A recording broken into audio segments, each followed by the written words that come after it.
दत्तात्रेय जन्माची कथा ही भगवान दत्तात्रेय यांच्या अवतार आणि जन्माशी संबंधित एक अत्यंत पवित्र आणि प्रेरणादायक कथा आहे. भगवान दत्तात्रेय कोण आहेत? दत्तात्रेय हे हिंदू धर्मातील एक महत्त्वाचे दैवत आहेत. ते त्रिदेवांचे ब्रह्मा, विष्णू आणि महेश एकत्रित रूप मानले जातात. दत्त म्हणजे दिलेला आणि आत्रेय म्हणजे अत्री ऋषींचा पुत्र. कथेचे सार: या कथेत सती अनुसूया आणि अत्री ऋषी यांच्या तपश्चर्येचे आणि पावित्र्याचे वर्णन आहे. त्रिदेवांनी ब्रह्मा, विष्णू, महेश अनुसूयेच्या पातिव्रत्याची परीक्षा घेतली आणि त्या परीक्षेत ती यशस्वी झाली. त्यामुळे प्रसन्न होऊन त्या तिन्ही देवांनी त्यांच्या अंशातून अनुसूयेच्या पोटी जन्म घेतला, जे भगवान दत्तात्रेय म्हणून ओळखले जातात. महत्त्व: ही कथा पातिव्रत्य धर्म, भक्ती आणि गुरुशिष्य परंपरेचे महत्त्व सांगते. भगवान दत्तात्रेयांना योग, तंत्र आणि ज्ञानाचे परमगुरू मानले जाते. मार्गशीर्ष पौर्णिमेच्या दिवशी मृग नक्षत्रावर सायंकाळी दत्ताचा जन्म झाला, म्हणून त्या दिवशी दत्ताचा जन्मोत्सव साजरा केला जातो. श्री दत्त अवताराचा उगम आणि प्रवास अद्भुत आहे.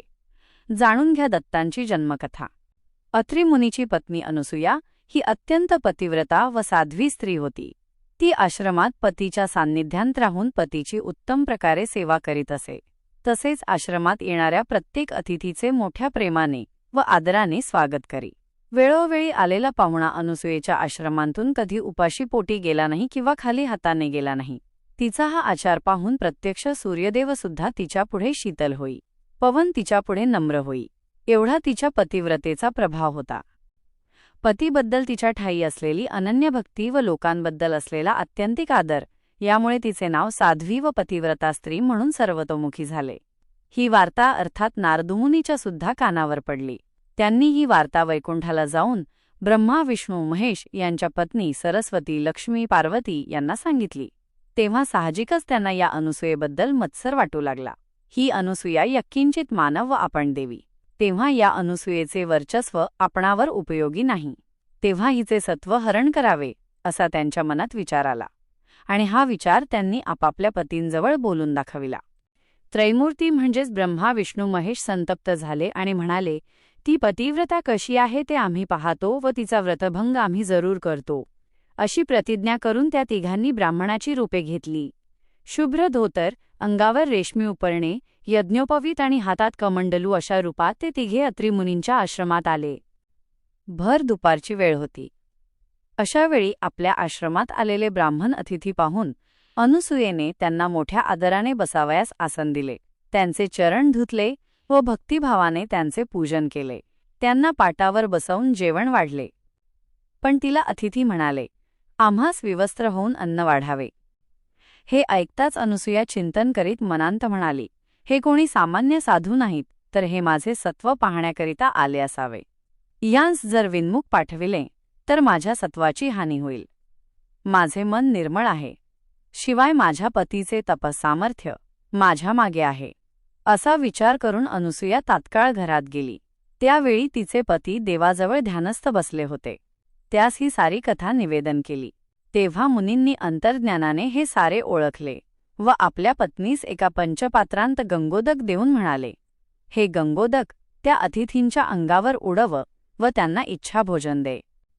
तेव्हा पतीच्या आज्ञेप्रमाणे तीर्थाची पंचपात्री हाती घेऊन अनुसूया आश्रमाबाहेर आली. हातांतील गंगोदक त्या तिघांवर उडविले. तो काय? त्या गंगोदकाचा स्पर्श होताच ते तिघे अतिथी तत्काळ बालक झाले. तेव्हा अनुसूयेने तात्काळ त्यांना उचलून कडेवर घेतले आणि त्या अतिथींच्या इच्छेप्रमाणे तिघा अतिथींची बालके झाली. ती बालके रडू लागली. तेव्हा त्यांना भूक लागली असेल असे समजून अनुसूयेने त्यांना यथेच्छ स्तनपान करविले. त्यांचे पोट भरल्यानंतर त्यांना पाळण्यात घालून थोपटून झोपविले. स्वर्गलोकात तीनही देवस्त्रिया आपल्या पतींची वाट पाहू लागल्या. तेव्हा नारदमुनी अत्रिमुनींचा निरोप घेऊन स्वर्गलोकी आले व घडलेली घटना सांगितली. त्या चिंताग्रस्त झाल्या. त्या तिघी अनुसूयेकडे गेल्या. तिची त्यांनी करुणा भाकून झालेली सारी कथा निवेदन केली व अनुसूयेची क्षमा मागितली. अनुसूयेस दया येऊन तिने हा वृत्तांत आपल्या पतीस सांगितला. तेव्हा अत्रिमुनींनी पुन्हा गंगोदक देऊन ते त्या बालकांवर शिंपडण्यास सांगितले. तेव्हा हातात तीर्थाची पंचपात्री घेऊन अनुसूया बाहेर आली. त्या बालकांवर गंगोदक शिंपडले. तेव्हा ती बालके पूर्ववत देवस्वरूप झाली. ब्रह्मा, विष्णू, महेश इतक्यांत मुनी बाहेर आले.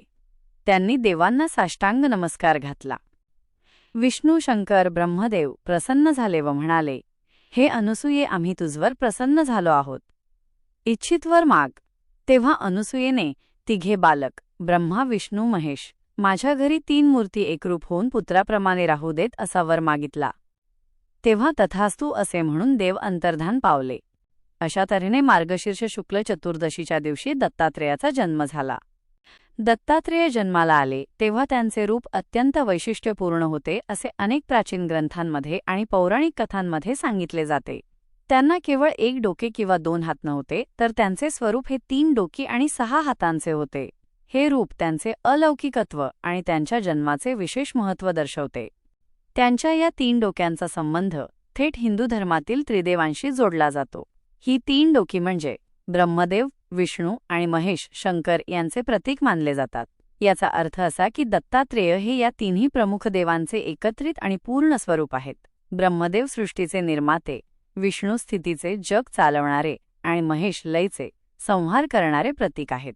दत्तात्रेयांच्या रूपातील ही 3 डोकी दर्शवतात की ते या तिन्ही कार्यांचे अधिपती आहेत. त्यांच्यामध्ये या तिन्ही देवांचे गुण आणि शक्ती एकवटलेली आहे. त्याचबरोबर त्यांच्या 6 हातांमध्ये विविध वस्तू धारण केलेल्या असतात. या वस्तू देखील तिन्ही देवांच्या आयुधांचे आणि प्रतीकांचे प्रतिनिधित्व करतात. उदा. कमंडलू आणि जपमाळ हे ब्रह्मदेवाशी संबंधित आहेत. शंख, चक्र, गदा हे विष्णूशी संबंधित आहेत, तर त्रिशूळ आणि डमरू हे शंकराशी संबंधित आहेत. हे 6 हात त्यांची असीम शक्ती, त्यांचे विविध पैलू आणि विश्वातील विविध कार्यांवर त्यांचे नियंत्रण दर्शवतात.